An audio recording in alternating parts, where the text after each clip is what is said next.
आज के डेट में सर? देखो, हाथी को लेकर जो लगातार उत्पीड़न चल रहा है, हाथी लगभग लगभग स्टेट के अंदर डिपार्ट से बाहर हो चुका है। और जिसको लेकर जो कार्यक्रम चलाने चाहिए वो प्रॉपर डिपार्ट की ओर से चल नहीं रहा है। खानापूर्ति चल रही है, केवल हाथी भगाओ दल का गठन तो कर दिया है और गठन करके यहाँ से लेकर वहाँ शिफ्ट कर रहे हैं। बंगाल की तरह तत्परता दिखानी चाहिए। बंगाल गवर्नमेंट जिस रूप से उस एरिया में भी जो पहाड़ का हमारा श्रृंखला है, यहाँ से लेकर अयोध्या पूरी पहाड़ श्रृंखला से लेकर दलमा तक, ये पूरा एक रेंज माना जाता है, हाथी का रेंज माना जाता है। चूँकि चीज़ों को मैं बहुत नज़दीक से देखा हूँ, वहाँ पर जिस तरह से एक्टिव होकर उनके वर्कर काम करते हैं, उनके पदाधिकारी काम करते हैं, वहाँ के जो लोग हाथी भगाओ दल के सदस्य हैं वो हमारे स्वर्णरेखा के बॉर्डर पर बैठे रहते हैं। एक तनिक सूचना पर सीधे पूरी टीम के साथ आ जाते हैं और कभी भी कोई उल्टी या बड़ी खबर आपको बंगाल आसपास में नहीं मिलेगा।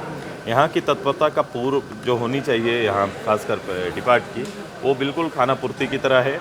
कोई घटना घटे वो पहुँचेंगे, सरकार का मुआवजा देंगे और नुकसान झेलेंगे किसान और आमजन। यही हो रहा है। सरकार की लापरवाही है और सरकार को उस तरह से नए कई तरह की चीज़ें आ रही है। इसको जानकारी के ऐप के माध्यम से भी कभी देखा था, मैं बोला ऐप छोड़ो, उसकी सूचनाएं हाथी का कहाँ प्रवास कर रहा है, किस ओर निकल रहे हैं, इसको लेकर कोई इनका विजिलेंस इस रूप से काम भी नहीं करता। स्थानीय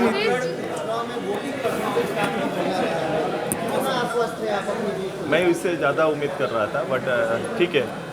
शहर में प्रतिशत बढ़ा, दुर्मी में 72% चला गया, कमोबेश ठीक था और अनुपात में महिलाओं का वोट अच्छा हुआ है। मैं इसलिए बधाई देता हूं और कोशिश करें बाद में। मेरी हमेशा ये रहती है कि वोटर्स जो भी हैं, जो जहां रहे, बाहर में भी लोग चले जाते हैं, लेकिन अपना मतदान करने के लिए ज़रूर आए। तो उससे क्या मतदान में उत्साह बढ़ता है और अपना मत भी, जो अपना पक्ष है, वो मजबूत होता है। सुदेश जी, नियोजन नीति को लेकर लगातार जो अभ्यर्थी है वो सवाल उठा रहे हैं। बहुत दिनों से नियुक्तियां नहीं हुई है, परीक्षाएं रद्द हो गई हैं। देखो, ये सरकार युवाओं की भावनाओं से खेल रहा है। मैंने पहले दिन ही कहा था, जब ये प्रस्ताव आया, गवर्नमेंट ने ये प्रस्ताव लाया, होली की दिवाली खेल लिए, उसी दिन मैंने कहा था ये एक पॉलिटिकली ये है, एक राजनीतिक पहल है, ये समाधान नहीं है। क्योंकि राजनीतिक पहल के लिए कि मैंने लाया, ये सरकार कमिटेड नहीं है।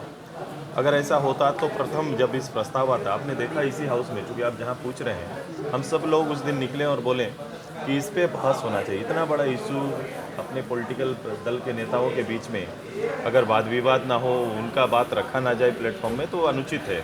और अनुचित रूप से ही सीधे सीधे लाए प्रस्ताव और सीधे मुख्यमंत्री प्रस्ताव लाते हैं और स्पीकर साहब पास करते हैं और ले जाते हैं। और अंततः तो देखो, जो होना था आज हो गया। 3 साल से नौजवान जो तैयारी कर रहे थे, कहीं ना कहीं एक उम्मीद के साथ कि राज्य के अंदर नियोजन नीति अपनी बनेगी, स्थानीय नीति बनेगी और उस आधार पर मौका मिलेगा, तो कई लोगों का सपना पूरा हो सकता था। लेकिन इन्होंने अनदेखी की और देखो अब फिर वापस आ गए हैं। अब फिर से कौन सा नया ड्रामा, कौन सी नई पॉलिटिक्स लेके आते हैं, हम इंतजार कर रहे हैं। बाहरियों की बात करें